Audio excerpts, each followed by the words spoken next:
What's going on, everybody? Welcome into a fresh hour of CBS Sports HQ. I'm Jacqueline D'Agostino. The NBA Finals, they return tonight. Finally, we have some playoff basketball right in OKC. This series, just when we think we know which way it's going to go, it kind of flips on its head and keeps us on our toes, right? It is all knotted up at 2 games apiece. The Thunder, they were able to even things up with a rally in the fourth. Some clutch points from SGA, the NBA MVP for a reason. They get the Game 4 win, and then tip for Game 5 that is set for 8:30 p.m. Eastern time from OKC. And we have quite the crew here to talk about it. The dynamic duo of Ashley Nicole Moss and Avery Johnson here. Guys, always great to have you in studio to talk about this game, a very pivotal Game 5. And we always talk about these, series. And I remember in the past, I can't remember which teams, but we kept saying whoever wins this game is going to win the series. And it feels like Game 5, we always say that, right? Yeah. Coach, do you think the winner of this Game 5 is going to go on to then win the series based off of the roller coaster that we've seen through the first 4 games? Not necessarily, because if Indiana wins tonight, I'm still taking OKC to win in 7, even though I Do you feel better about that, by the way? I feel a little bit better, a little bit better. But again, this game, I don't think the winner of this game, especially if it's OKC, is going to win this series, because I believe in my heart that OKC is the better team. I think, they can have quality depth. Their bench, even though they've been inconsistent, I don't know where Aaron Wiggins is right now. But at the end of the day, I believe because OKC has home court, if they were to drop this game, I have confidence that they can go back to Indiana and force a Game 7, Ashley. Yeah, I actually agree. My dad and I were having this conversation yesterday. Happy belated Father's Day to all the dads out there. Happy Father's Day, by the way. Yes, Avery had an amazing Father's Day. We were talking about it off camera.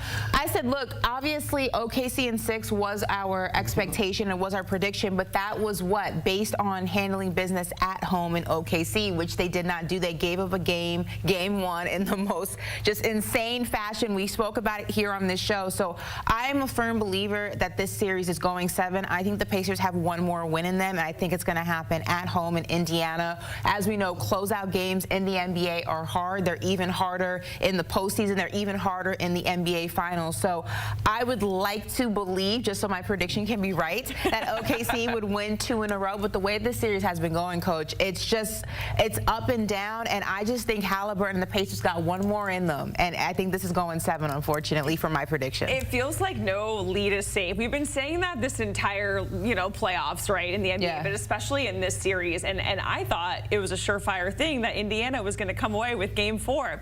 It's good to go. I can maybe change the channel. I should learn my lesson by now. Yeah, don't be like Chris Hassel and fall asleep and then wake up and be like, what is going on here? You're confused. Yeah, absolutely. Don't be like Chris Hassel. They get outscored 31-17 in the 4th quarter.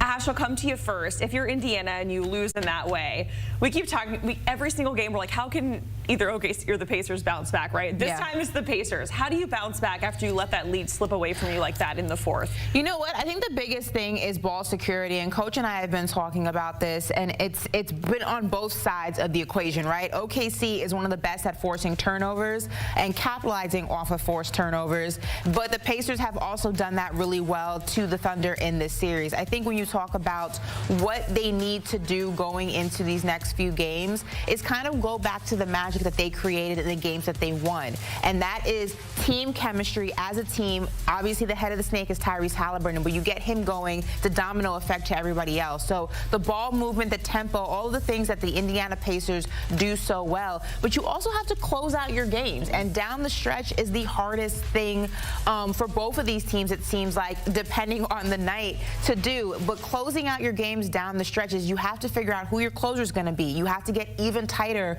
on defense ball security, because you tend to get a little bit looser towards the end of the game, and God forbid you have a lead going into the 4th quarter. If you're OKC, you take your foot off the gas a little bit. We know how that story goes. But for me, look, both of these teams do things really, really well. Both of these teams have had games that they played really, really well. I think one thing, though, that I can say both of these teams have struggled with at various parts of this series is that ball security. That's the biggest thing for me. Yeah, that's an outstanding take, and I totally agree with you. Let me give you one tactical issue that I see with Indiana. Even though they scored 35 points in the first quarter, OKC scored 34. You got to really take a look at that matchup to start the game with Jalen Williams. I would consider, even though OKC's gotten criticized for changing lineups, I would consider maybe starting Obi Toppin just to get another bigger body out there, because then Nesmith, I would put him on the bench, because I want Obi Toppin maybe to match up a little bit more with Jalen Williams to start the game, you know, free up Pascal Siakam a little bit more, get some more size out there. Obi Toppin has been, I think, a solid player in the NBA Finals, and the byproduct of that is you can see it in the free throw shooting. Jalen Williams was 11 for 11. Obviously, Shea was 10 for 10. But when you make more free throws, OKC was 34 for 38 from the free throw line. Indiana was 25 for 33. So when you're plus 9 and you make more free throws than your opponent attempts, then you have to look at why is that happening. And I'm a big matchup guy. I know it's about team. There's no I in team. There's an I in win. And how do you put your team in a better position to win? Yeah, I'll talk more about the rotation in just a moment, but I want to shift to OKC and them on their home court and how we've seen them perform in this postseason. 9-2 at home this postseason versus 5-4.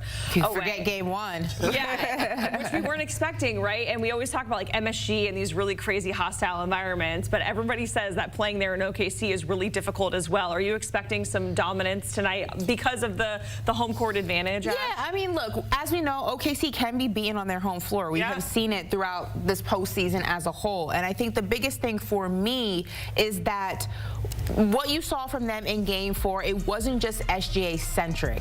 And your role players tend to play better at home than they do on the road. When you look at what they were able to do, now look, game 4 is a knock to that narrative, but they had to win that game because they needed to split in Indiana because they didn't handle business at home. But when you look at that game specifically, 27, 14, 35, 20, those were the points for various different players of the Thunder, and that is how they need to play in order to beat the Pacers. As we know, Rick Carlisle goes absurdly deep into his bench, and I know we'll talk about this in a second. We were talking about it in the green room. I've never seen somebody go this deep in the finals into their bench, but it's been working for him. I'm not going to knock it. But because of that, the Thunder, who are also a deep team, need to play like one. And I think when you look at the games that the Pacers have won, obviously, yes, Tyrese Halliburton is the #1 option. And again, I keep calling him the head of the snake because that's what he is. But when you look at the box score and when you look at the way that they play, everybody's getting a touch. OKC needs to play that exact same way like they did in game 4 to beat the Indiana Pacers, who are going to throw everything they have at their disposal at OKC, from starters to the bench. OKC, you're just as deep. You got to play like it. And the bench is going to be critical. And they've had some guys who've been kind of underwhelming coming off the bench, not named Alex Caruso. So I expect them to play better at home. And also with OKC at home, you know, they'll get some steals. They'll get out in transition. Rick Carlisle said it. The crowd is so noisy. That place is on, I mean, they're on fire for their team. So I expect them to play better at home, get some steals. Maybe, I think they'll put together a better defensive effort from start to finish at home. Yeah, and you know, our producer just kind of came in my ear saying that the only 2 losses at home, it was Aaron Gordon in that dramatic fashion at the buzzer, and then Tyrese Halliburton, where, you know, they like to lose in dramatic fashions in OKC. Like, if they do lose on their home court, I'm expecting it to be, you know, another like choke celebration or a lot of drama or something going on. I want to circle back to the bench and the rotation. We were talking about it, Rick Carlisle going really, really deep into the bench, 10, 11. Avery, I know you touched on it, maybe like the matchup with Jalen Williams and maybe Obi Toppin in lap. Can you kind of expand on that in the substitutions and what is going to present a bigger challenge for SGA than we've seen so far through 4 games? This is something that Ash and I talked about on Friday, especially Shai Gilgeous-Alexander. We were thinking about if he is a little fatigued, which I don't believe in, or tired, how do you help him? Yeah. And remember, we talked about this. Substitute him out at about the 4-minute mark. And I don't know, the coaching staff from OKC must have been looking at CBS Sports because they did exactly what we talked about. Just trying to keep him fresh, give him longer breaks. you know, remember when the mandatory TV timeout is coming, then you can sit him at that point. So they did a really nice job of managing SGA early in the game, and I believe that's the reason why he had a lot left in the tank to really close that game out in the fourth quarter. Yeah, and I don't believe, and I know there's been a lot of pushback between the changes in the lineup, specifically the starting lineup, and yes, it is a little bit unconventional to change your starting lineup in the NBA Finals. Like, if it's not broke, don't fix it. But I also think, look, when you talk about the postseason, when you talk about the NBA Finals specifically, and Coach knows, it's about adjustments, and it's about adjustments from game to game. You only have 7 games to get it correct. And when we talk about some of the best coaches in the NBA, when we talk about championship-winning coaches, what do they do best? They make adjustments. So I don't have an issue with the constant changes to the lineup on either side of this matchup, because that is how you win a championship. You can only play, like, look, at the end of the day, you get accustomed to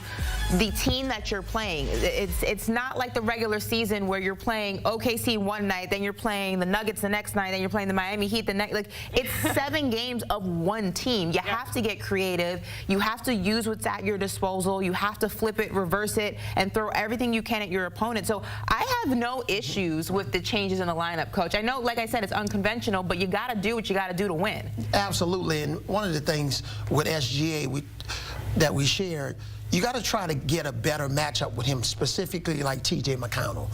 So when you know T.J. McConnell's coming in the game, that's when you want to reinsert SGA in the game. And right now, if Rick Carlisle decides to change his lineup, even if it doesn't work, I'm okay with it. Because at this stage, I remember playing the NBA Finals, and you alluded to it, we knew each other so well, I would tell my opponent if they called to play if he was standing in the wrong place. No, that's too up. Which is what you don't want. Like, you need to be in the right corner. You're in the wrong corner. That's when you know you're in trouble, when the opposing team is telling you where you're supposed to be on the court, right? I know this series has been absolutely bananas and really hard to predict, but we're going to make you guys try and do it once again. Okay. Game 5.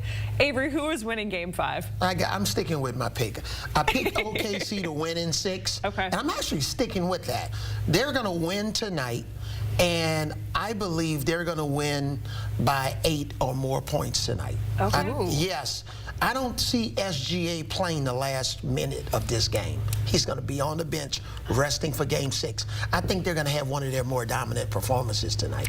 I agree with that completely. I'm going OKC as well. I, too, had OKC in 6, although, you know, I'm kind of teetering if it's going to go 6 or 7, but I do know this much. Game 5 is going to OKC. Look, you restore home court. It's even on both sides now. It's a best-of-3 series now. I'm putting my money on the Oklahoma City Thunder. We've seen them as position. I agree with Coach completely. We're going to get a dominant OKC performance tonight. This is the 68 win Oklahoma City Thunder we're going to see tonight. Okay. I mean, that's the fun of the playoffs, right? You feel good about your pick one day, and then the next game you're Tyrese Halliburton is watching this and is like, all right. Yeah. You know all right. You know what? And then Indiana wins tonight. Right. Then we'll be back in. Yeah, Tyrese is somewhere watching this throwing darts at a board somewhere. Bulletin board material. Yeah, for sure. Tyrese Halliburton and company. Ash, Avery, we certainly appreciate it.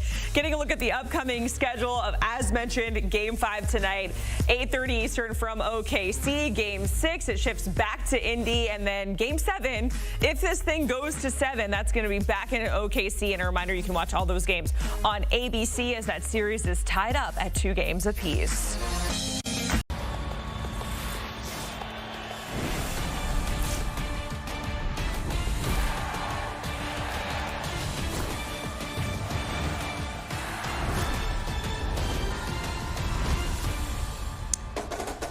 Welcome into HQ Spotlight here on CBS Sports Network. Amanda Guerra, Ashley, Nicole Moss, Avery Johnson with us after tonight. One team will be just one win away from winning the NBA Finals, and it feels like Game 4, we were talking about this, was forever ago. It was Friday. Today's Monday, in case you're trying to catch up here. Oklahoma City winning on the road, tying things up. So tonight we are back in OKC. Guys, the series is tied at 2-2. I don't know if either one of you necessarily saw it going that way. We did not. It is tied. Who does that say more about, Oklahoma City or the Pacers? You know, this is an interesting question. I actually hate questions like this because this is what you want from a series, I just want you to know right? our producer right over there, you can blame him, not me. I feel like this is what the NBA Finals should be, right? You should never get to the NBA Finals and have one team that sweeps the other. These two teams are supposed to be here. These two teams are here for a reason. And I think that they both have things that they do really, really well. So when you ask me, you know, does this say more about the Pacers or the Oklahoma City Thunder? It says more about the talent on both ends of this series. And I think that the Pacers play at a tempo that makes it extremely difficult to guard them and to stop them once they get into the groove. We know what the Oklahoma City Thunder can do. They have the league MVP in SGA. We know how deep that team is. We know how well coached both of these teams are. Obviously, the Pacers having the slight edge with the championship winning Rick Carlisle. So these two teams are doing what they're supposed to do. They're making it a fight. They're making it a series, which was one of the reasons why when I was on this very show, I said anyone who's doubting the intensity or the level of basketball that we're going to get from this series doesn't like basketball, because this was never going to be just a wash. These two teams are evenly matched. These two teams are giving us a series that a lot of people threw to the wayside. These two teams are supposed to be here. They're doing what they're supposed to do. I think it slightly says more about the Pacers because OKC was such an overwhelming favorite. For sure. You know, a lot of people had OKC sweeping, or, you know, you and I have them winning in 6. But I think it also speaks to the fact that the Pacers have built a team. They are 10-11 deep. They had 5 guys in double figures. In their last loss, they had 3 with 8 points. They could have very well had 8 guys in double figures. So it speaks to the depth on how you build your team. They do not have an MVP, but they have a team. They have a roster of guys that understands their role, playing against the MVP, Shai Gilgeous-Alexander, and a team in the OKC who has home court advantage. So at this point, I had OKC up 3-1. Okay. So Me too. I think it says a little bit more about the Pacers that this is 2-2 with a chance to win 2 out of the 3 next games and win the championship. I think it also says a lot about Rick Carlisle. And we had this conversation here, and some people were like, you can't give credit to the coach, but you can, because we already know what the talent on the court is. We know who Tyrese Halliburton is. We know who Siakam is. He is a champion. He's done this before. I think Rick Carlisle has been the X factor in this series and the postseason as a whole when we talk about the Pacers. He is head and shoulders above his competition from a coaching standpoint, and he is multiple steps ahead. And I think this is a big part of the reason, outside of the players showing up and doing what they have to do, I want to give credit to them. His coaching, his adjustments, his ability to just see things happening and then be 10 steps ahead of what hasn't happened yet is the reason the Pacers have gotten A, this far, and B, are in this position right now. Avery, do you agree with that as a former coach and knowing Rick Carlisle? I mean, you have to know what to do with the roster. Totally agree, because when you're an underdog coming into a series, the best thing you can do to help your team is steal game 1. And that's what they did, even though they were only up for 0.3 seconds. But stealing game 1 and infusing that confidence into your team, that's coaching. So the Pacers won game 1 on the road. Both of these teams have won on the road so far. But the Pacers have been truly remarkable. They're on the road tonight, a big underdog. I don't agree with the number. We're going to get to that here in a little bit, though. But they are 7-3 on the road so far in these playoffs, which is just incredible. I'm curious, Avery, your perspective. We've talked about, you know, the experience of this team and Rick Carlisle. Some teams like being on the road. They like pulling the upset. They don't feel as much pressure. What is it about this Pacers team that has made them so good? This is the 3rd straight series where the Pacers have not had home court advantage. That says a lot about the mental makeup of this team. But when you was talking about champions, and not only Rick Carlisle, but Pascal Siakam, his experience in knowing how to play in the NBA Finals, I think has been a breath of fresh air for this team, knowing how to work with, you know, even James Johnson, even though he's not had a significant role on the court at all, just those guys with their experiences with this young Indiana Pacers team.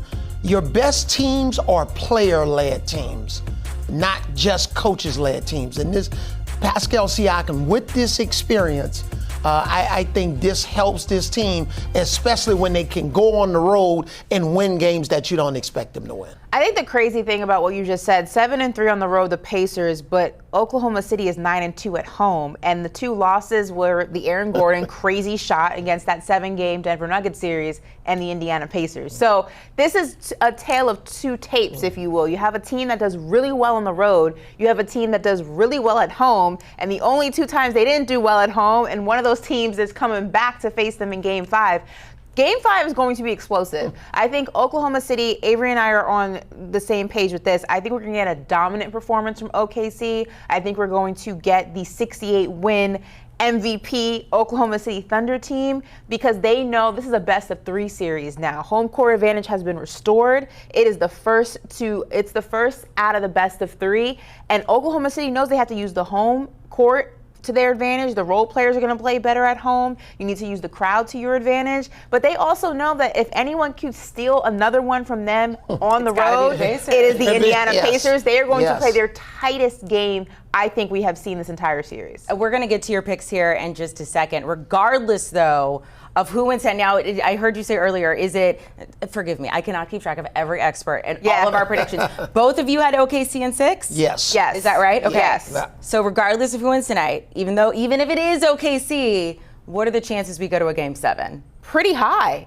Coach and I were actually talking, we're obviously leaning towards being right instead of a Game 7. That's what we want first, is we want to be right. Let's be very clear, but look, with the way that the Pacers have been playing and the fact that they stole Game 1, I would be an idiot to sit up here and doubt Tyrese Halliburton and the Indiana Pacers and Rick Carlisle. I have doubted them multiple series. I doubted them against Milwaukee. I doubted them against the Cavs, who the Cavs were supposed to send them packing in 5. They didn't do that. I doubted them against my New York Knicks. Do not remind me. I would be crazy to bet against the Indiana Pacers. I think if anybody has it in them to, in a closeout game scenario, because I do think OKC wins tonight, but if we talk about Game 6, I would be crazy to say that there is a 99.9% chance that the Pacers get packing up in 6, especially when you talk about how hard it is to close out games, Coach. I can't make that assessment. I want to be right, but my gut tells me I'll probably be wrong. Indiana, if they win tonight, the series will go 7.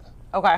But OKC winning tonight, I think they'll have a dominant performance, and I believe they'll win a close one in Indiana. Because now, is this just because you want to be right, Coach, or is this actually what you think? Show me right, do me right. Do me right. No, so I think this will be. I was listening to Coach Dagnall's interview again. I replayed it.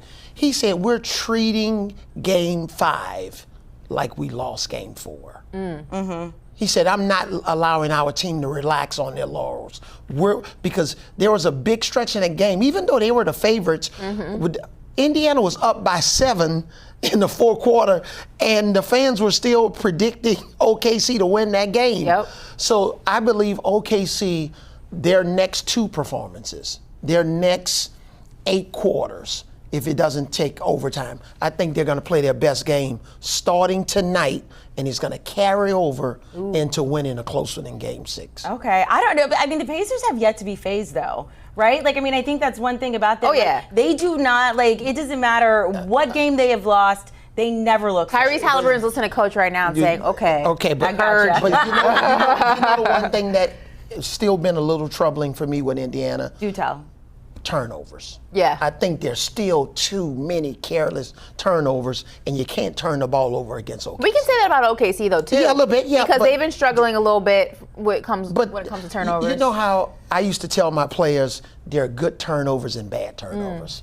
You know, I've seen too many bad turnovers from Indiana. Okay, so both of you, although Avery, did you officially say you're taking OKC tonight? Oh, yes. Okay.